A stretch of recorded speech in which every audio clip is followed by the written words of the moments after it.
Hello students, welcome to my YouTube channel. आज हम अपने स्टार्ट करने जा रहे हैं वेब ऑप्टिक्स चैप्टर। ये हमारी क्या है, सेकेंड बुक का सेकेंड चैप्टर है। इसका हम वन शॉट रिवीजन फटाफट रिवीजन करेंगे और हम यहाँ पे देख रहे होंगे डेरिवेशन और सारे के सारे थ्योरेटिकल पार्ट को। तो अपनी रिवीजन की तरफ चलते हैं। चलिए, तो हमने पहले देखा था कि वेब ऑप्टिक्स में सबसे पहले जो है क्या कहते हैं, लाइट को क्या बताया गया कि लाइट एक हमारी एक पार्टिकल है। तो इसको सबसे पहले किसने बताया? इसको सबसे पहले बताया न्यूटन ने। न्यूटन ने क्या बताया कि न्यूटन लाइट क्या हमारी कॉर्पस्कुलर से मिलकर के बन रखी है। और कॉर्पस्कुलर क्या होता है? हमारे एक टाइनी बॉल्स होते हैं। कॉर्पस्कुलर क्या होते हैं? छोटे छोटे बॉल्स होते हैं जिससे लाइट मिलकर के हमारी बनी होती है। These corpuscular emit from source of light and travel with a high speed. ये जो कॉर्पस्कुलर होती है, ये क्या होती है हमारी? ये छोटे छोटे जो है क्या कहते हैं, छोटे छोटे कॉर्पस्कुलर होते हैं जो सोर्स ऑफ लाइट से निकल रहे होते हैं और travel with A speed of high speed. मतलब ये बहुत काफ़ी तेज़ी से क्या कर रहे होते हैं, ट्रैवल कर रहे होते हैं। और अलग अलग कलर की जो है क्या कहते हैं, हमें क्या देखने को मिल जाता है। जैसे हमें यहाँ पे देखने को मिल रहा है, ये अलग कलर का है, यहाँ पे अलग कलर के। तो ये टाइनी बॉल्स क्या होते हैं? अलग अलग corpuscles are of different colour as a different size. मतलब जो भी कॉर्पस्कुलर होते हैं अलग अलग कलर के अलग अलग साइज को देखने को मिलते हैं। अब न्यूटन की ये कॉर्पस्कुलर थ्योरी से केवल दो ही चीज़ एक्सप्लेन कर पाए न्यूटन, रिफ्लेक्शन एंड रिफ्रैक्शन। बस ये केवल दो चीज़ एक्सप्लेन कर पाए, इसके अलावा न्यूटन और सारी चीज़ों को एक्सप्लेन नहीं कर पाया। अब न्यूटन कहाँ पे फेल हो गए? न्यूटन फेल हो गए ये चीज़ बताने में कि डेंसर मीडियम में लाइट, न्यूटन ने बताया ये कि डेंसर मीडियम में लाइट रे ज़्यादा तेज़ी से ट्रैवल करती है as compare to rarer medium. लेकिन ये हम प्रूव कर चुके हैं और ये देख भी चुके हैं कि रेयरर मीडियम में लाइट रे क्या होती है, ज़्यादा तेज़ी से ट्रैवल करती है as compare to denser medium. और corpuscular theory phenomena of diffraction को, इंटरफेरेंस को एंड पोलराइजेशन को जो है एक्सप्लेन नहीं कर पाए, इसलिए ये थ्योरी क्या हो गई, पूरी तरीके से फेल हो गई। इसको जो है क्या कहते हैं, न्यूटन ने कब दिया था? 1675 में दिया था। जस्ट 3 साल बाद हाइगन्स ने अपनी थ्योरी दी और हाइगन्स ने क्या बताया कि लाइट हमारा क्या है, एक वेव है। अब हाइगन्स ने 1678 में बताया कि light travels in the form of longitudinal waves just as a sound propagates through air. मतलब लाइट उसी तरीके से जो है ट्रेवल करती है जैसे साउंड क्या होता है, एयर में प्रोपेगेट करता है। अब ये एक क्वेश्चन यहाँ पे हमारा खड़ा हुआ कि लाइट वैक्यूम में किस तरीके से ट्रेवल करती है। तो इन्होंने बताया, एक हाइपोथेटिकल मीडियम बताया जो पूरे होल यूनिवर्स में पूरी तरीके से क्या है, फैला हुआ है, जिसका नाम इन्होंने क्या दिया? ईथर। ठीक। And but later is on proved wrong as a nature of light is transversal. लेकिन बाद में ये रॉन्ग प्रूफ हो गए। क्यों? क्योंकि इन्होंने बताया था कि लाइट रे लॉन्गिट्यूडनल वेव्स हैं, लेकिन बाद में जो है क्या कहते हैं, ये प्रूव हुआ कि लाइट का नेचर कैसा है हमारा, वो ट्रांसवर्सल वेव्स का है। ठीक।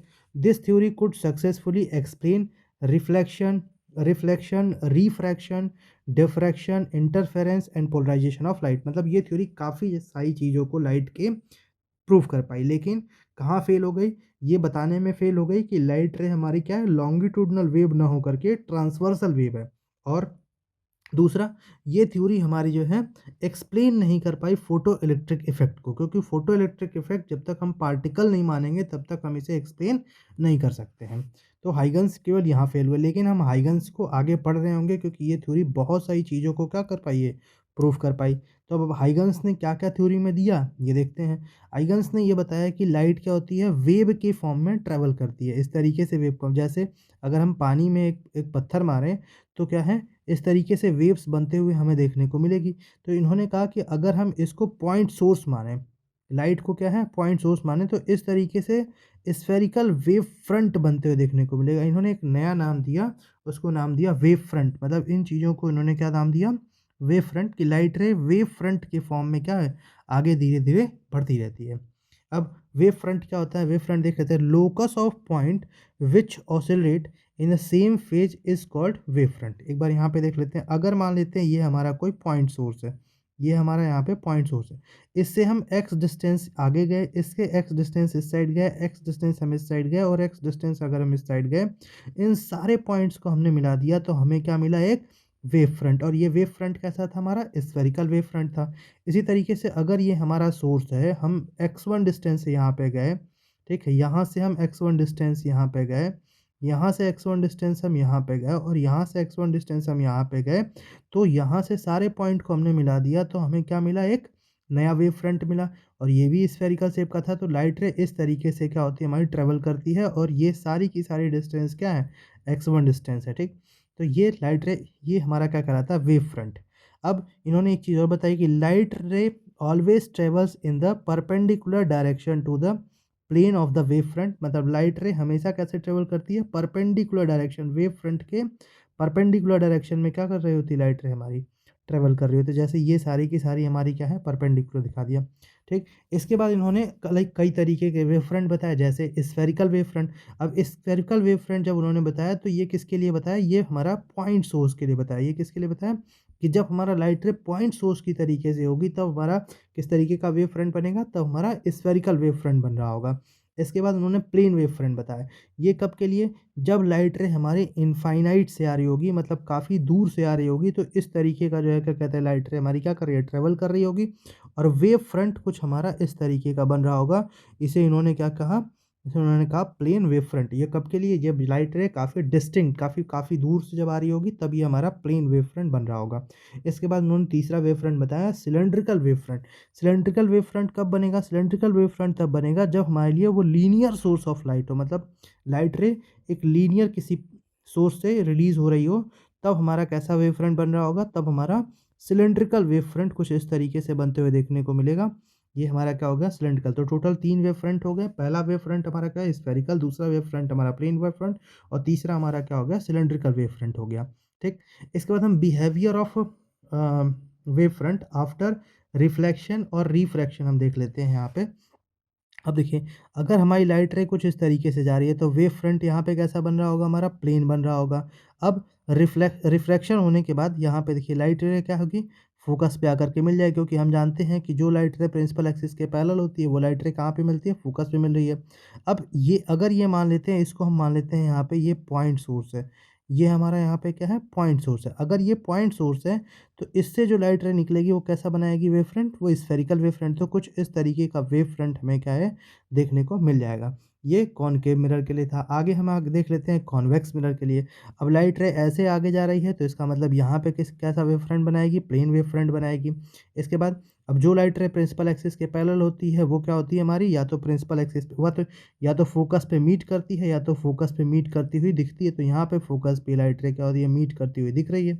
अब यहाँ पे तो अगर हम इसे पॉइंट सोर्स मान लेते हैं जैसे हमने पीछे माना था, तो यहाँ से भी लाइट रे क्या है, कुछ इस तरीके का वेव फ्रंट बनाते हुए आगे बाहर निकल रही होगी। ये हमारा कॉन्वेक्स मिरर के लिए हो गया। इसके बाद अपने लेंस के लिए देख लेते हैं। तो लेंस के लिए देखेंगे तो यहाँ पे क्या होगा, हमारा रिफ्रैक्शन हो रहा है, लाइट रे क्या हो रही है, इस तरीके से आगे बढ़ रही है। तो यहाँ पे जो बना रही है वो क्या बना रही है, प्लेन वेव फ्रंट बना रही है। अब हमें ही पता है कि जो लाइट रे प्रिंसिपल एक्सिस के पैरेलल होती है वो फोकस पे आके मिलती है। तो यहाँ पे मान लेते हैं लाइट रे फोकस पे, अगर इसको हम पॉइंट सोर्स मान लेते हैं तो सेम चीज़ यहाँ से जो है लाइट रे हमारी क्या है, स्फेरिकल वेव फ्रंट बनाते हुए आगे की साइड निकल रही होगी। इसके बाद हम मान लेते हैं कॉनकेव लेंस के लिए। तो ये हमारा कॉनकेव लेंस है, लाइट रे अगर ऐसे चल रही होगी तो कुछ इस तरीके का वेव फ्रंट हमें बनते हुए, प्लेन वेव फ्रंट यहाँ पे बनते हुए हमें यहाँ पे दिख रहा होगा। अब ये लाइट रे आगे जा कर के हमारी क्या हो जाती है, डाइवर्ज हो जाती है। लेकिन ये पीछे हमें क्या है, फोकस पे मिल रही होगी। अगर इसे हम पॉइंट सोर्स मान लेते हैं तो यहाँ भी किस तरीके का वेव फ्रंट बन रहा होगा, स्फेरिकल वेव फ्रंट यहाँ भी बनते हुए देखने को मिल रहा है। इसी तरीके से हम प्रिज्म के लिए देख लेते हैं। अब प्रिज्म में लाइट रेज यहाँ से क्या हो रही है, इंसिडेंट हो रही है। तो इस तरीके से वेव फ्रंट हमारा क्या हो जाएगा, प्लेन वेव फ्रंट इस तरीके का हमें यहाँ पे बनते हुए देखने को मिल रहा होगा, ठीक। ऐसे लाइट रे और ऐसे जो है क्या कहते हैं यहाँ पे हमारी बाहर निकल जाएगी। तो इस तरीके का वेव फ्रंट हमें क्या होगा, कुछ देखने को मिल जाएगा। इसी तरीके से ये 3D में देख पा रहे हैं कि यहाँ पे हमने वेव फ्रंट डायरेक्ट पूरा बना दिया है। तो ये वेव फ्रंट एंटर कर रहा है अंदर की साइड में, इंसिडेंट, और ये हमारा क्या हो रहा है, रिफ्रैक्शन होकर के बाहर निकल जा रहा है। तो यहाँ पे हमें इस तरीके का वेव फ्रंट देखने को मिल जाता है। इस तरीके से हम वेव फ्रंट बनाते हैं। अब हाइगन्स ने प्रिंसिपल दिया। हाइगन्स ने ये बताया कि अगर हम if we know the shape of the wave front at T equals to, मतलब अगर हम किसी टी इक्वल्स टू 0 पर वेव फ्रंट का पता कर लें कि शेप कैसा बन रहा है, मतलब प्लेन बन रहा है, स्फेरिकल बन रहा है या फिर सिलेंड्रिकल बन रहा है, then Huygens principle allows us to determine the shape of the wave front at later time T, मतलब किसी टी समय बाद उसका वेव फ्रंट कैसे बन रहा होगा वो जो है यहाँ पे हम हाइगन्स प्रिंसिपल में देख रहे होंगे। अब इन्होंने एक दो पॉइंट बताया, कहा कि each point on the wave front act as a fresh source of disturbance of light, मतलब हर एक पॉइंट वेव फ्रंट का एक फ्रेश सोर्स की तरीके से काम करेगा, मतलब एक नए सोर्स की तरीके से काम करेगा, एक नया वेव फ्रंट बना रहा होगा। And the new wave front at any time later is obtained by taking the forward envelope for all the secondary wavelets at that time. मतलब यहाँ पे आकर के पहले तो देखते हैं, अगर मान लेते हैं ये हमारा t इक्वल्स टू 0 पे कुछ स्फेरिकल टाइप का वेव फ्रंट बन रहा है, ठीक? तो अगर हम देखें इसका हर एक पॉइंट क्या करेगा, एक नए वेव फ्रंट की जैसा जो है क्या कहते हैं, हाइगन्स ने भी हमें पीछे बताया था, ठीक? कि नए वेव फ्रंट की तरीके से काम करेगा, लेकिन अभी कितनी डिस्टेंस ट्रेवल करेगा? तो हमें क्या पता है, d इक्वल्स टू हमें पता है v इंटू टी होता है, मतलब स्पीड इंटू क्या होता है, टाइम होता है। अब अगर ये v वेलोसिटी से वेव ट्रेवल कर रही है तो t टाइम बाद हम देखना चाह रहे हैं तो डिस्टेंस कितनी ट्रेवल करेगी, v इंटू टी ट्रेवल कर रही होगी।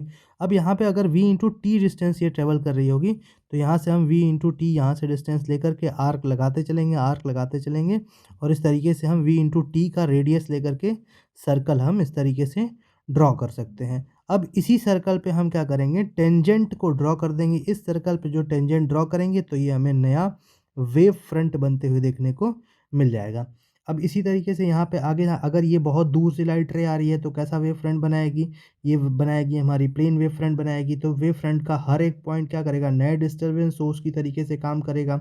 और यहाँ पे फिर से वही हम, अगर हम टी टाइम बाद देख रहे हैं, वी वेलोसिटी से ट्रेवल करिए तो वी इंटू टी का जो है क्या कहते हैं, हम यहाँ पे रेडियस ले लेंगे और नया सर्कल बना रहे होंगे यहाँ पे इस तरीके से। उस इस सर्कल पे अगर हम टेंजेंट ड्रॉ कर देते तो हमें नया वेव फ्रंट क्या है, देखने को मिल जाएगा। अब इन्होंने एक और चीज़ बताई कि पीछे की डायरेक्शन की अगर बात करें, बैकवर्ड वेव फ्रंट को इन्होंने क्या कर दिया, रिजेक्ट कर दिया कि पीछे की डायरेक्शन में कोई वेव फ्रंट नहीं बन रहा होगा, केवल आगे की डायरेक्शन में वेव फ्रंट हमें बनते हुए देखने को मिल जाएगा। अब reflection and refraction of a Huygens principle, ये हमारा थोड़ा क्या हो जाता है, इंपॉर्टेंट हो जाता है, इंपॉर्टेंट डेरिवेशन इस पे हमसे पूछा जाता है। हम यहाँ पे आते हैं, reflection of light waves by Huygens principle. अब हाइगन्स प्रिंसिपल के थ्रू देखते हैं कि कैसे हमें रिफ्लेक्शन देखने को मिलता है। अगर हम यहाँ पे बात करें तो लाइट रे क्या हो, इस तरीके से वेव के फॉर्म में क्या है, आगे बढ़ रही होगी। जैसे ही वेव के फॉर्म में आगे बढ़ रही होगी तो एक लाइट का, एक वेव फ्रंट का कोई एक पॉइंट होगा जो लाइट से पहले टकरा जाएगा, और एक दूसरा पॉइंट होगा जो बी पॉइंट मान लेते हैं वो, जो अभी नहीं टकराएगा। तो एक पॉइंट हमारा यहाँ पे मान लेते हैं टकरा गया है, वो पॉइंट हमारा क्या है, ए। अब ये मान लेते हैं टी टाइम बाद यहाँ पे आकर के टकराएगा, दूसरा वाला पॉइंट टी टाइम बाद अगर यहाँ पे आके टकराएगा, तो ये टी टाइम बाद टकराएगा तो कितनी डिस्टेंस ट्रेवल कर लेगा, वी इंटू टी डिस्टेंस या क्या कर लेगा, ट्रेवल कर लेगा, क्योंकि अगर वी वेलोसिटी ट्रेवल कर रहा है तो वी इंटू टी डिस्टेंस वो ट्रेवल कर लेगा। अगर ये point B point V into T distance travel कर लेगा तो ये ए पॉइंट क्या हो जाएगा, आगे चला जाएगा, ये भी V into T distance travel कर लेगा। इसका मतलब वी सी बी सी हमारा क्या हो जाएगा, वी इंटू टी हो जाएगा, और ए ई भी हमारा क्या हो जाएगा, वी इंटू टी हो जाएगा। तो अब यहाँ पे B C equals to V into T और ए इक्वल्स टू हमने बी इंटू टी ले लिया। अब हम यहाँ पे ट्रायंगल ले लेते हैं, ट्रायंगल ए बी सी ले लेते हैं। अब यहाँ पे ट्रायंगल ए बी सी की बात कर लेते हैं। जब हम इसकी बात करेंगे तो ये हमारा जो एंगल है नॉर्मल के साथ क्या बना रहा है, इंसिडेंट एंगल आई बना रहा है। ये पूरा एंगल कितना हो जाएगा हमारा, 90 डिग्री। पूरा एंगल अगर 90 डिग्री हो जाएगा तो ये एंगल हमारा कितना हो जाएगा, ये हो जाएगा 90 माइनस आई। अगर ये हमारा 90 माइनस आई हो जाएगा तो ये एंगल हमारा कितना हो जाएगा, ये एंगल भी हमारा आई देखने को मिल जाएगा। इसी तरीके से सेम यहाँ पे भी अगर ये एंगल हमारा आर है, यहाँ पे जो एंगल हमारा आर बन रहा है तो पूरा एंगल कितना हो जाएगा, पूरा एंगल हो जाएगा हमारा 90। तो ये जो एंगल बचेगा बनेगा वो कौन सा एंगल बन रहा होगा, वो बन रहा होगा हमारा 90 minus i, sorry 90 minus r. तो ये एंगल हमारा क्या बन जाएगा, यहाँ पे आर बन जाएगा। ठीक, इसके बाद हम आते हैं यहाँ पे ट्रायंगल ए बी सी में आ जाते हैं। तो ट्रायंगल अगर ए बी सी की बात कर लेंगे तो 90 डिग्री के सामने क्या होता है, हाइपोटेनियस, और थीटा के सामने क्या होता है हमारा, परपेंडिकुलर होता है। अगर साइन आई की बात कर लेंगे तो बी सी अपॉन क्या हो जाएगा, ए सी, परपेंडिकुलर अपॉन हाइपोटेनियस। परपेंडिकुलर की वैल्यू अभी हमने देखा कि बी सी की वैल्यू कितनी थी, वी टी, और ए सी की वैल्यू हम ऐसे ही रहने देते हैं, sine r. Sine r equals to A E divided by क्या हो जाएगा हमारा, ए सी। इस तरीके से दूसरे ट्रायंगल की बात कर लेते हैं, ट्रायंगल ए ई सी की बात कर लेते हैं। इसके सामने ये हमारा 90 डिग्री, तो ये हो जाएगा हाइपोटेनियस, ये हो जाएगा हमारा एंगल, तो ये हमारा परपेंडिकुलर, परपेंडिकुलर अपॉन हाइपोटेनियस, तो ये ए ई अपॉन क्या हो जाएगा हमारा, ए ई अपॉन ए सी हो जाएगा। ए ई अपॉन ए सी यहाँ पे लिखा, ए ई की वैल्यू हमने देख ली है वी टी हो जाएगा, ए सी की वैल्यू हम यहाँ पे कोई पुट नहीं कर रहे हैं। इक्वेशन 1 और इक्वेशन 2 को हम यहाँ पे क्या कर देते हैं, डिवाइड कर देंगे। इक्वेशन 1 और इक्वेशन 2 को डिवाइड कर देंगे तो वीटी से बीटी कटते हैं और एसी से एसी हमारे यहाँ पे कट जाएगा, बच जाएगा क्या यहाँ पे 1। तो sine i upon sine r equals to क्या हो जाएगा 1। इसको क्रॉस मल्टीप्लाई कर लेंगे, क्रॉस मल्टीप्लाई कर लेंगे तो ये हो जाएगा हमारा sine i equals to sine r. अगर अब ये एंगल क्या है हमारे बहुत छोटे बनते हैं तो फॉर स्मॉल एंगल की बात करेंगे तो एंगल आई इक्वल्स टू क्या हो जाएगा हमारा एंगल आर देखने को मिल जाएगा। अब हम आ जाते हैं refraction of light wave by a Huygens principle. अब हम रिफ्रैक्शन को देख लेते हैं। मान लेते हैं वही सेम, अगर लाइट रे ऐसे चल रही है वेव के फॉर्म में तो एक टाइम ऐसा आएगा कि एक वेव हमारी क्या हो जाएगी, जो इस सरफेस से क्या हो जाएगी, टकरा जाएगी, और दूसरी वेव अभी हमारी टकराई नहीं होगी। ऊपर वाले मीडियम को हमने रेयरर मीडियम मान लिया, नीचे वाले मीडियम को हमने क्या मान लिया, डेंसर मीडियम मान लिया। रेयरर मीडियम में वेलोसिटी v1 और n1 मान ली, डेंसर मीडियम में v2 और n2 हमने मान लिया। अब ये टी टाइम बाद हमने माना कि ये यहाँ पे नेक्स्ट पॉइंट सी पे आकर के टकरा जाएगी, तो ये वाली भी जो है क्या कहते हैं जो पॉइंट होगा वो कुछ डिस्टेंस आगे चली जाएगी टी टाइम बाद। अब मान लेते हैं कि ये वी, अगर यहाँ पे वेलोसिटी v2 है तो टी टाइम बाद जो है इसने v2 टी डिस्टेंस ट्रेवल कर लेगी। अगर यहाँ पे वेलोसिटी v1 है तो टी टाइम बाद v1 टी डिस्टेंस ये हमारी ट्रेवल करते हुए देखने को मिल जाएगी। इस तरीके से अब अगर हम ए ई की बात करेंगे तो ए ई हो जाएगा v2 इंटू टी, और बी सी की बात करेंगे ये यहाँ से है डिस्टेंस तो ये हो जाएगा हमारा v1 into t. Triangle A B C की बात कर लेते हैं, हमारा ट्रायंगल क्या हो जाएगा, ये ट्रायंगल हो जाएगा हमारा ए बी सी। वही सेम, अगर ये एंगल आई है, पूरा एंगल हमारा 90 डिग्री, तो ये 90 माइनस क्या हो जाएगा हमारा आई, और यहाँ पे ये एंगल क्या हो जाएगा, आई हो जाएगा। इसी तरीके से ये एंगल हमारा क्या हो जाएगा, ये एंगल हो जाएगा हमारा आर। ठीक, अब यहाँ पे ये क्या बन जाएगा हमारा, यहाँ पे जो बन रहा होगा वो हमारा बन जाएगा 90 डिग्री। ठीक, इसके सामने तो अब यहाँ पे देख लेते हैं sine i equals to triangle A B C की बात कर लेते हैं। ये हमारा क्या होगा, ट्रायंगल ए बी सी हो गया। 90, ये क्या है हमारा 90 डिग्री के सामने क्या देखने को मिलता है, हाइपोटेनियस। ठीक है, तो ये सॉरी ये हमारा एंगल है, एंगल के सामने क्या मिल जाएगा, परपेंडिकुलर, और ये हमारा 90 डिग्री, 90 डिग्री के सामने क्या बनेगा हमारा यहाँ पे हाइपोटेनियस बन रहा होगा। तो साइन आई इक्वल्स टू क्या हो जाएगा हमारा परपेंडिकुलर अपॉन हाइपोटेनियस, तो v1t इंटू, अब ये हो जाएगा हमारा परपेंडिकुलर तो v1t, और हाइपोटेनियस ये हो जाएगा v1t अपॉन क्या हो जाएगा AC। ट्रायंगल ए ई सी की बात कर लेते हैं, ट्रायंगल ए ई सी की अगर हम बात कर लेते हैं तो ए ई सी की अगर हम बात करेंगे तो यहाँ पे क्या हो जाएगा, देखो यहाँ पे जो बन जाएगा इसके सामने ये हो जाएगा हमारा परपेंडिकुलर, और ये 90 डिग्री है तो यहाँ पे क्या हो जाएगा हाइपोटेनियस, तो यहाँ पे v1t अपॉन ए सी हो जाएगा। अब दोनों को हम क्या कर लें, इक्वेशन 1 और इक्वेशन 2 को डिवाइड कर लें तो sine i upon sine r equals to v1t divide by A C into A C divide by v2t हो जाएगा। ए सी से ए सी हमें कट जाएगा, टी से टी हमारा कट जाएगा, तो क्या बच जाएगा v1 अपॉन v2। तो sine i upon sine r equals to क्या हो जाएगा v1 अपॉन v2। अब हम एक रिलेशन जानते हैं कि sine i upon sine r equals to होता है हमारा म्यू2 डिवाइडेड बाई म्यू1 equals to v1 divide by v2 equals to λ1 divided by क्या होता है हमारा λ2 होता है। तो यहाँ पे v1 डिवाइड बाई v2 को हम क्या लिख सकते हैं, म्यू2 डिवाइडेड बाई म्यू1। अब यहाँ पे स्नेल्स लॉ भी हमारा क्या होता है, प्रूव हो गया। इसके बाद हम आते हैं इंट्रोडक्शन ऑफ इंटरफेरेंस। अब जैसे ही इन्होंने बता दिया कि हाइगन्स ने कि लाइट वेव की तरीके से काम करती है, तो वेव का नेचर क्या होता है, इंटरफेरेंस करने का। तो हम थोड़े इंटरफेरेंस के बारे में जान लेते हैं। इंटरफेरेंस क्या होता है, the phenomena of one wave interfering with another, मतलब वो वेव जो दूसरे जो है क्या कहते हैं वेव्स को क्या करते हैं, इंटरफेयर करती है, and the resulting redistribution of energy in the space around the two source of disturbance is called interference of wave. मतलब अब एनर्जी को क्या करती हैं, रीडिस्ट्रीब्यूट करती हैं स्पेस के अंदर, और एक नया डिस्टर्बेंस जो है स्पेस में बनाती हैं, उसी को हम इंटरफेरेंस ऑफ वेव कहते हैं। तो इंटरफेरेंस बिटवीन टू और more light waves is just an addition और सुपरपोजिशन प्रोसेस। मतलब अगर इंटरफेरेंस दो या दो से ज़्यादा लाइट वेव का होता है तो वहाँ पे एडिशन होता है, या फिर उसी को हम कहते हैं सुपरपोजिशन प्रोसेस कहते हैं, which result a new wave front, और वो नया वेव फ्रंट क्या है, बनाते हुए देखने को मिलती है। अब इंटरफेरेंस की कंडीशन यहाँ पे क्या हो जाएगी, जब दो लाइट की अगर बात करेंगे, दो से ज़्यादा लाइट की बात करेंगे, तो इंटरफेरेंस की कंडीशन होगी कि wave should be monochromatic. Monochromatic क्या होता है, जिसकी सिंगल वेवलेंथ हमें देखने को मिलती है, उसी को हम क्या कहते हैं, मोनोक्रोमेटिक। मतलब मोनोक्रोमेटिक वेव होनी चाहिए, और वेव शुड बी कोहेरेंट।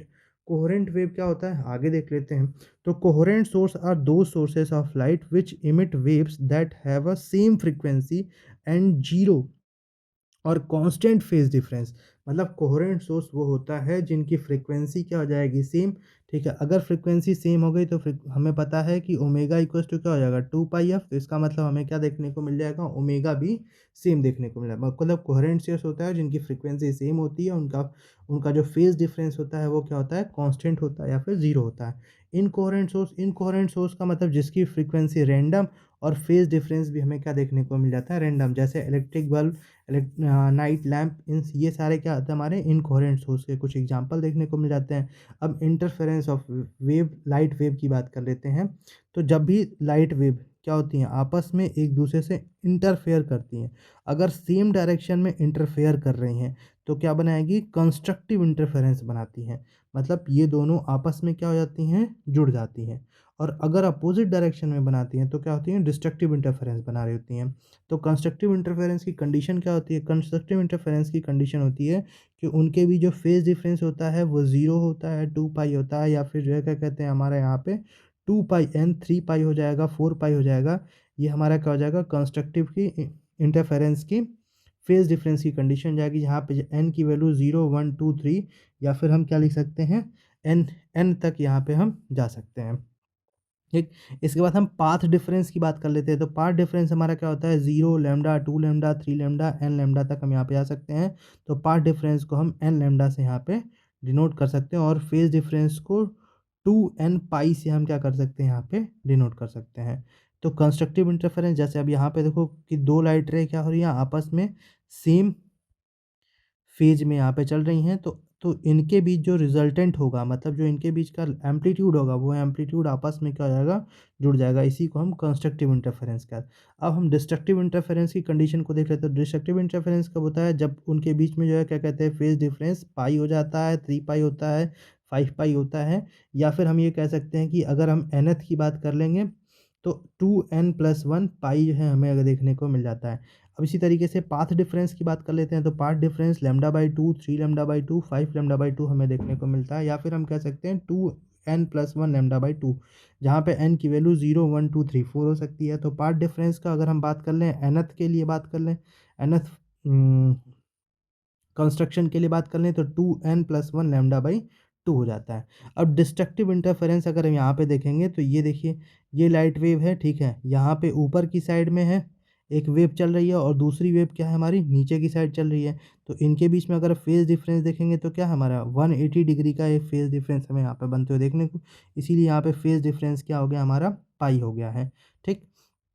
अब यहाँ पे देखिए, अगर ये इनका एम्पलीट्यूड ए ऊपर है, इसका एम्पलीट्यूड ए नीचे है, तो जब इसका क्या हो जाएगा इंटरफेरेंस होगा तो इनके एम्पलीट्यूड क्या देखने को मिल जाएंगे, ज़ीरो देखने को मिल जाएंगे, ठीक। अब इंटेंसिटी, थोड़ी सी हम इंटेंसिटी की बात कर लेते हैं। वेव की इंटेंसिटी पे क्या फ़र्क पड़ता है? तो इंटेंसिटी का फॉर्मूला देखने को मिलता है I = 2 pi f² rho v A square होता है। अब यहाँ पे एफ क्या होता है? फ्रिक्वेंसी होता है, रो होता है डेंसिटी ऑफ मीडियम होता है, वी होता है स्पीड ऑफ वेव होता है, और ए यहाँ पे क्या होता है एम्पलीट्यूड होता है। लेकिन अगर किसी एक मीडियम की बात करेंगे तो मीडियम में यहाँ पे रो और वी क्या हो जाएगा सेम हो जाएगा, कि मतलब सेम ही मीडियम होगा तो उसकी डेंसिटी सेम होगी, और उस मीडियम में वेव की वेलोसिटी भी क्या देखने को मिल जाएगी हमें सेम देखने को मिल जाएगी। अब फ्रीक्वेंसी की बात करें तो हमने अभी देखा है कि इंटरफेरेंस कराने के लिए जो है क्या कहते हैं क्या होना चाहिए हमारा फ्रीक्वेंसी सेम होनी चाहिए, मतलब हमें कोहेरेंट सोर्स लेना होगा।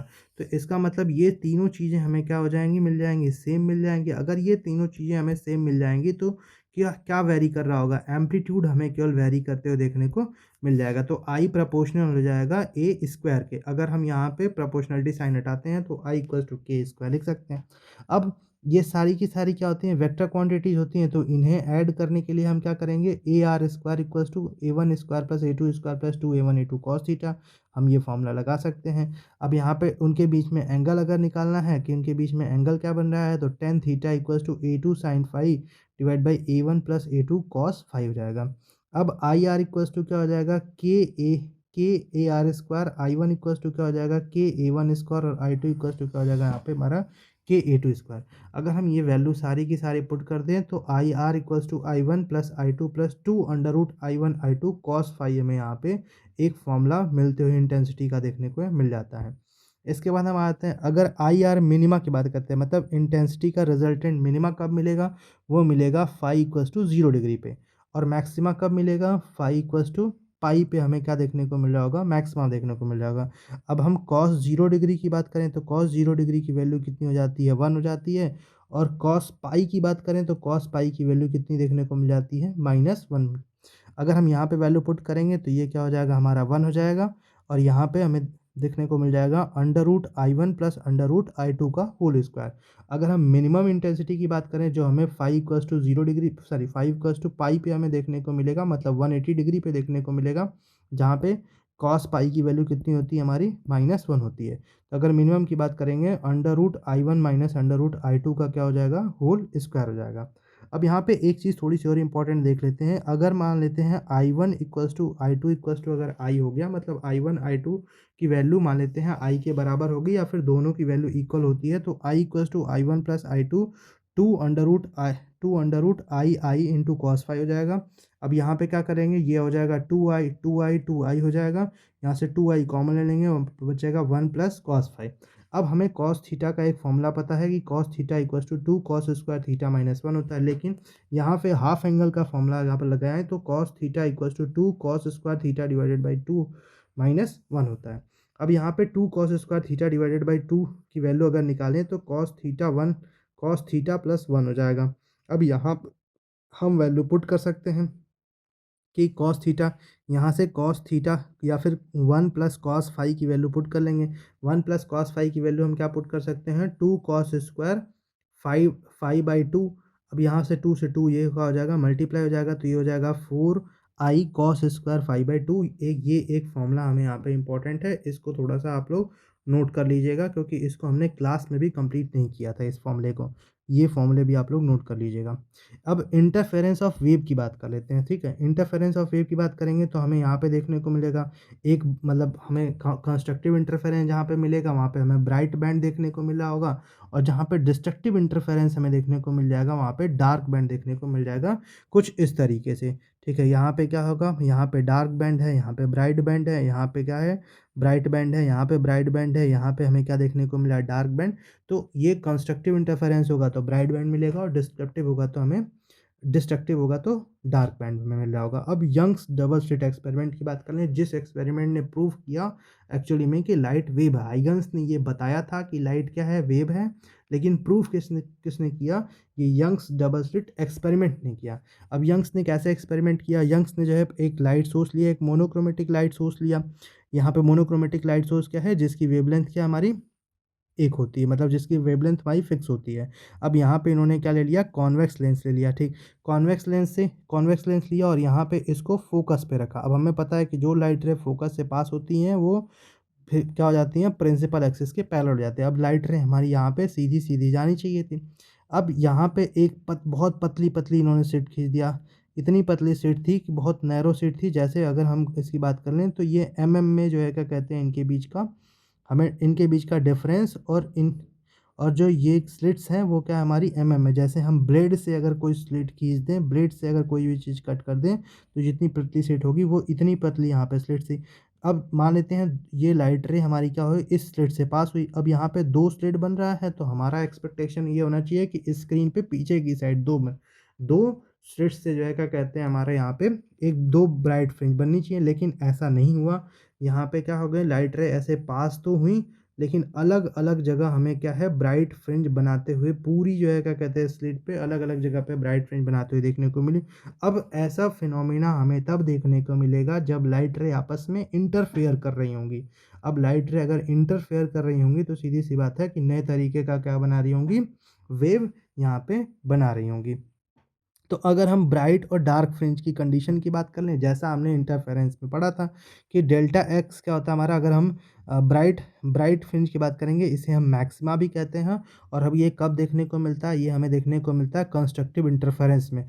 तो delta x equals to zero lambda 2 lambda 3 lambda और 4 लैम्डा। तो हम ये कह सकते हैं कि डेल्टा एक्स जिसे कह सकते हैं पाथ डिफरेंस, क्या हो जाएगा हमारा, पाथ डिफरेंस हो जाएगा।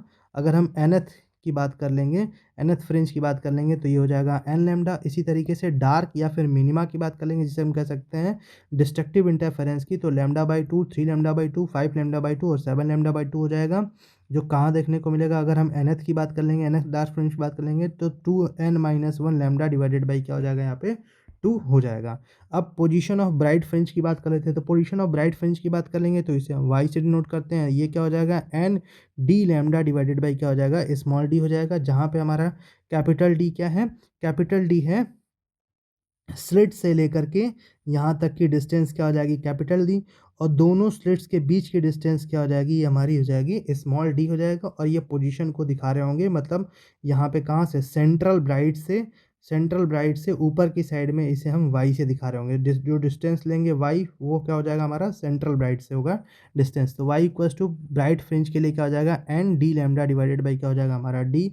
और डार्क फ्रिंज के लिए क्या हो जाएगा, two n 2n+1 d lambda divided by क्या हो जाएगा हमारा, डी हो जाएगा। अब यहाँ पे 2n+1 नहीं होगा, यहाँ पे क्या हो जाएगा हमारा 2n-1 होता है, ठीक है। यहाँ पे क्या होता है हमारा 2n-1 D lambda divided by क्या हो जाता है, यहाँ पे डी हो जाता है, ठीक। ये हमारा किसके लिए, ये हमारा YDSC एक्सपेरिमेंट के लिए है, ठीक। इसके बाद हम आ जाते हैं यहाँ पे, अब ब्राइट फ्रिंज की विड्थ की बात कर लेते हैं। तो ब्राइट फ्रिंज की अगर विड्थ की बात करेंगे तो ये ब्राइट फ्रिंज की विड्थ, डार्क फ्रिंज की विड्थ, सबकी विड्थ हमें क्या देखने को मिलती है, सेम देखने को। तो हम डिफरेंस ले लेते हैं nth फ्रिंज और n-1 फ्रिंज के बीच का डिफरेंस ले लेते हैं, तो हमें उसकी क्या मिल जाती है, विड्थ मिल जाती है। तो ये क्या हो जाती है हमारी, डी लैम्डा डिवाइडेड बाई क्या होती है, स्मॉल डी हो जाती है, ठीक। ये, और हम फ्रिंज विड्थ को किससे दिखा रहे होते हैं, फ्रिंज विड्थ को हम दिखा रहे होते हैं बीटा से दिखा रहे होते हैं, ठीक।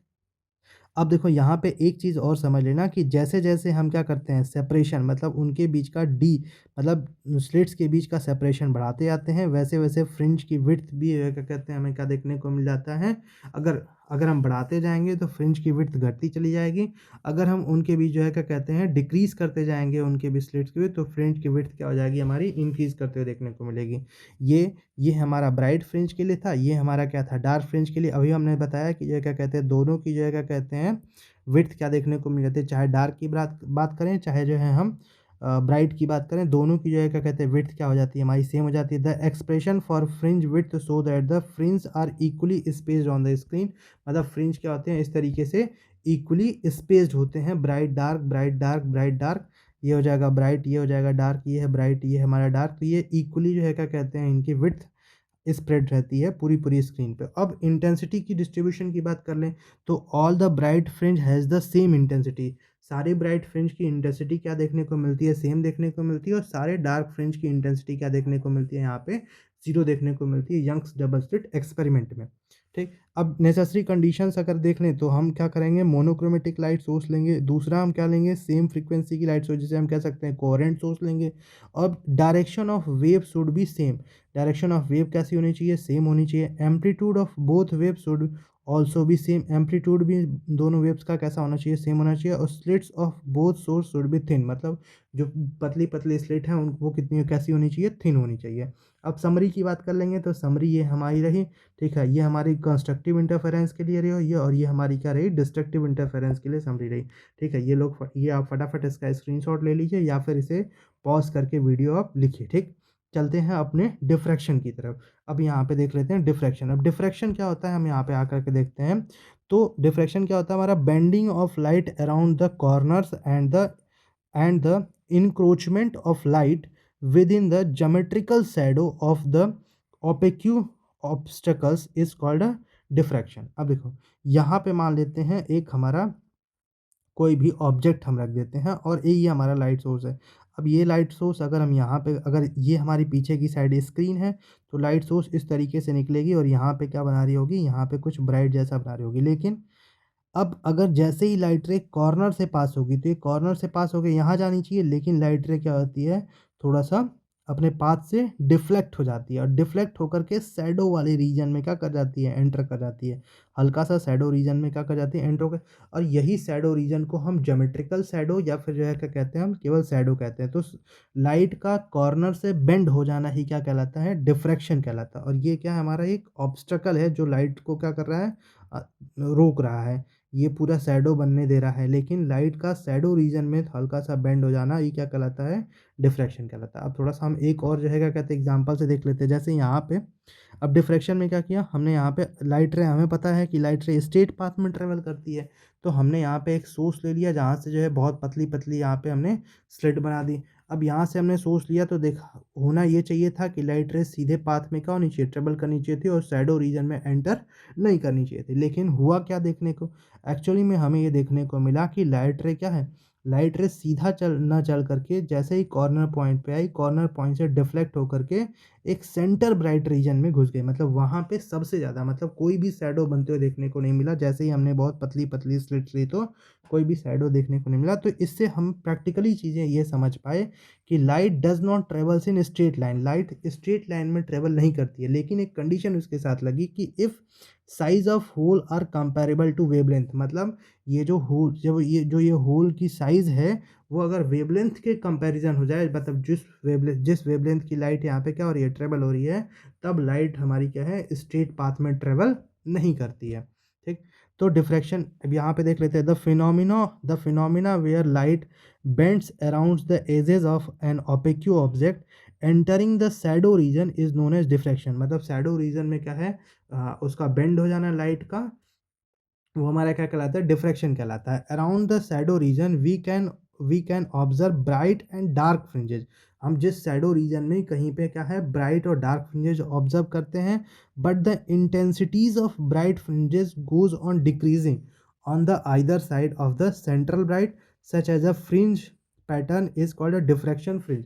लेकिन हमने यहाँ पे ये ऑब्जर्व किया कि जो सेंट्रल ब्राइट के बाद की जो फ्रिंज बन रही हैं उसकी इंटेंसिटीज़ धीरे धीरे क्या हो रही है, डिक्रीज। जबकि हम वाईडीएससी में जब देखा था, तो वाईडीएससी में देखा था कि जो फ्रिंज की विड्थ थी वो क्या थी, और जो सबकी इंटेंसिटी थी वो इंटेंसिटी सेम थी, और फ्रिंज की विड्थ भी क्या देखने को मिल रही थी यहाँ पे, सेम। लेकिन यहाँ पे फ्रिंज की विड्थ भी क्या देखने को सेम नहीं मिल रही होगी, हम आगे चल कर के देखते हैं। इस तरीके से हमने सेम यहाँ पे एक्सपेरिमेंट किया। अब ये कुछ लाइट रे हैं जो हमारी क्या हो रही है, कॉर्नर से डिफ्लेक्ट हो जा रही हैं, और डिफ्लेक्ट होने के बाद यहाँ पे मान लेते हैं पी पॉइंट पे आ रही हैं, और कुछ जो सीधी लाइट रे वो आ रही हैं, वो हमारी क्या हो रही हैं, ओ पॉइंट पे हमें देखने को मिल जा रही हैं डिफ्लेक्शन के बाद। इस तरीके से डिफ्लेक्ट होकर के आ रही हैं। अब हमने क्या मान लिया, जो स्लिट्स के बीच की जो डिस्टेंस मान ली है वो क्या मान ली है, ए मान ली है। और स्लिट से लेकर के स्क्रीन की जो डिस्टेंस है वो हमने बहुत काफ़ी दूर पर रख रखा, उसे हमने क्या मान लिया है, कैपिटल डी मान लिया है। सेम चीज़ यहाँ पे पार्ट डिफरेंस क्या हो जाएगा, यहाँ पे पार्ट डिफरेंस हो जाएगा हमारा ए साइन थीटा हो जाएगा। ठीक है, अगर हम फर्स्ट डार्क या फिर मिनिमा की बात करें, तो ए साइन थीटा इक्वल टू हम क्या लिख सकते हैं, लैम्डा। या फिर हमें पता है कि यहाँ पे डार्क बनेगा जब यहाँ पे डार्क बनेगा, या फिर डिस्ट्रक्टिव इंटरफेरेंस जब यहाँ पे हमारा देखने को मिलेगा, तो ये हो जाएगा हमारा एन लैम्डा हो जाएगा। ठीक, तो अगर हम पहला डार्क कब बन जाएगा, पहला डार्क हो जाएगा लैम्डा डिवाइडेड बाई क्या हो जाएगा, ए। इसे हम कह सकते हैं angular position of first dark. अब हमें यहाँ पे हम लिख सकते हैं टेन थीटा इक्वल्स टू क्या हो जाएगा हमारा लैम्डा डिवाइडेड बाई हो जाएगा ए। यहाँ पे हम वैल्यू पुट कर देंगे टेन थीटा की, वाई डिवाइडेड बाई क्या हो जाएगा हमारा, डी हो जाएगा। वाई हमारा क्या है, वाई सेंट्रल ब्राइट से हमारी क्या है, इसकी पोजीशन है। और ठीक है, डी हमारा क्या हो जाएगा, डी हमारा हो जाएगा स्लिट से लेकर के स्क्रीन के बीच की डिस्टेंस हो जाएगा। ठीक है, ये हमारा क्या हो जाएगा, फर्स्ट डार्क पोजीशन हो जाएगा। अब इसी तरीके से सेकंड डार्क पोजीशन क्या हो जाएगा, सेकंड डार्क पोजीशन हो जाएगा two d lambda divided by क्या हो जाएगा हमारा, ए हो जाएगा। हम nth डार्क पोजीशन की बात कर लें तो n d lambda divided by क्या देखने को मिल जाता है, ए। इसी तरीके से फर्स्ट ब्राइट की बात कर लेते हैं, तो फर्स्ट ब्राइट हमें कहाँ देखने को मिलेगा, ये देखने को मिलेगा three by two d lambda divided by क्या हो जाएगा हमारा स्मॉल ए। ठीक है, तो फर्स्ट ब्राइट हमें कहाँ देखने को मिलेगा, three lambda divided by two a पे। ठीक है, सेकंड हमें कहाँ पे मिल रहा होगा, सेकंड मिल रहा होगा five lambda divided by two a पे। और थर्ड में मिल रहा होगा seven lambda divided by two a पे मिल रहा होगा। अब यहाँ पे हम लिख सकते हैं two n plus one lambda क्या हो जाएगा हमारा, two n plus one lambda, ये हमारा क्या हो जाएगा, एंगुलर पोजीशन हो जाएगी। अगर हम लीनियर पोजीशन की बात कर लें तो two n plus one lambda divided by two a होता है। लेकिन वहाँ पे हमारा क्या होता है, वहाँ पे होता है हमारा two n minus one lambda divided by जो हमारा होता है टू डी होता है। ठीक, एक बात यहाँ पे हमें ध्यान रखने वाली चीज़ है। अब यहाँ पे आ जाते हैं, यहाँ पे एक चीज़ जो है ये लिख लीजिएगा, साथ साथ यहाँ पे क्या हो जाएगा हमारा कैपिटल डी भी होगा। ठीक, इसके बाद हम आते हैं सेंटर ब्राइट पे। अब सेंटर ब्राइट की अगर हम बात करें, तो सेंटर ब्राइट में जो है क्या कहते हैं, हमें जो देखने को मिल जाएगा, जो एंगल देखने को मिल जाएगा, वो क्या देखने को मिल जाएगा हमारा यहाँ पे, ज़ीरो देखने को मिल जाएगा। All the path difference are zero, hence all the parts of a slit contributes in phase, ठीक। This gives maximum intensity at O, मतलब सेंटर पे हमें क्या देखने को मिल जाएगी, मैक्सिमम इंटेंसिटी हमें देखने को मिल जाती है। अब हम फ्रिंज विड्थ की बात कर लेते हैं। तो फ्रिंज विड्थ, बस एक बात हमें ध्यान रखने वाली है कि फ्रिंज विड्थ क्या हो जाएगा, डी लैम्डा डिवाइडेड बाई क्या हो जाएगा, हमारा ए हो जाएगा। अगर हम एंगुलर विड्थ की बात करें तो क्या हो जाएगा, लैम्डा डिवाइडेड बाई क्या देखने को मिल जाएगा, ए। अब fringe width of all the bright and dark are the same except central bright, मतलब फ्रिंज विड्थ सारे ब्राइट और डार्क की क्या हो रही होंगी, सेम में हो रही होंगी, लेकिन सेंटर ब्राइट की जो फ्रिंज विड्थ होती है वो अलग होती है। और वो क्या होती है, अलग क्या होती है, अलग बस इतनी सी हो जाती है, जो सेंटर ब्राइट पे जो हमें फ्रिंज बन रही होगी वो क्या बन रही होगी, हमारी सीधे डबल बन रही होगी बाकी की ब्राइट और डार्क से। हम यहाँ पे देख लेते हैं, ये अगर हमारी सेंटर ब्राइट बन रही है तो ऊपर की साइड डार्क, अगर नीचे की साइड डार्क बन रहा है तो ये क्या हो जाएगा, इनके बीच में ऊपर से यहाँ पे डी लैम्डा डिवाइडेड बाई ए और नीचे भी हो जाएगा डी लैम्डा। अब दोनों को ऐड कर देंगे तो यहाँ पे हमें क्या देखने को मिलेगा, पूरा का पूरा सेंटर ब्राइट फ्रिंज होगी। तो centre bright has a double fringe width and a angular fringe width. तो सेंट्रल ब्राइट पे हमें क्या देखने को मिलती है, डबल हमेशा देखने को। अब इसकी इंटेंसिटी भी देख लीजिए, इसकी इंटेंसिटी हमें क्या है, सेंटर पे हमें क्या देखने को मिल जाती है, सबसे मैक्सिमम देखने को मिल जाती है। फिर इसके बाद जो है क्या कहते हैं, इसकी इंटेंसिटी हमें कम होते हुए यहाँ पे देखने को मिल रही है, ठीक है। धीरे धीरे इंटेंसिटी यहाँ पे क्या हो रही है, हमारी कम होती चली जाती है, ठीक। अब यहाँ पे एक ज्योमेट्रिकल ऑप्टिक्स में हमें क्या पता, ज्योमेट्रिकल ऑप्टिक्स में वेवलेंथ ऑफ विजिबल जो लाइट रे होती हैं वो dimensions of typically mirror and lenses की बात करें तो वो क्या होता है, उनकी जो डायमेंशंस होती है मिरर और लेंस की वो बहुत ज़्यादा होती हैं, किससे, वेवलेंथ ऑफ लाइट से। तो यहाँ पे लाइट रे क्या होती है, हमारी लाइट रे हम एज्यूम करते हैं कि वो स्ट्रेट पाथ में ट्रेवल करती है, हमारा ज्योमेट्रिकल ऑप्टिक्स बताता है, या फिर हम कह सकते हैं कि हमने रे ऑप्टिक्स में ऐसा पढ़ा, ठीक।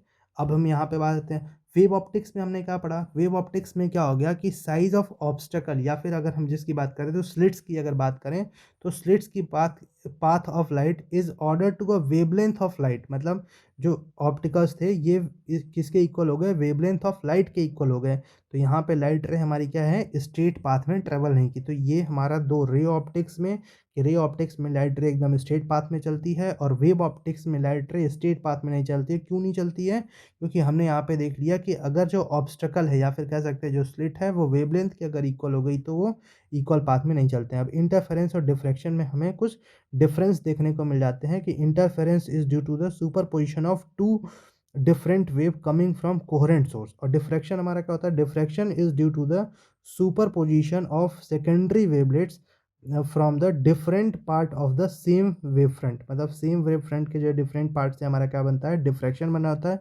Fringe width is generally constant, इसकी फ्रिंज विड्थ क्या होती है, कांस्टेंट होती है, लेकिन इसकी फ्रिंज विड्थ क्या होती है, वेरी कर रही होती है। जैसे अभी हमने देखा कि सेंटर ब्राइट पे फ्रिंज विड्थ हमारी क्या होती है, डबल बनती है as compare to bright and dark fringe, ठीक है।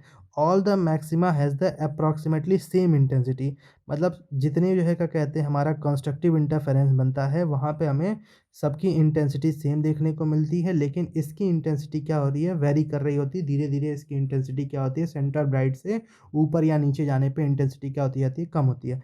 और there is a good contrast between the maxima and minima, मतलब मैक्सिमा और मिनिमा के बीच में जैसा कॉन्ट्रास्ट बनता है, मतलब इंटेंसिटी जो होती है वो क्या हो जाती है हमारा यहाँ पे लगभग सेम जो है क्या कहते हैं, इंटेंसिटी पे हमारा अलग अलग कॉन्ट्रास्ट बनते हुए देखने को मिल जाता है। लेकिन डिफ्रैक्शन में ऐसा देखने को नहीं मिलता है, इसमें मैक्सिमा और मिनिमा के बीच में जो कॉन्ट्रास्ट होता है वो अलग अलग हमें देखने को मिल जाता है, मतलब बहुत हल्के कॉन्ट्रास्ट बनना स्टार्ट हो जाते हैं, ठीक।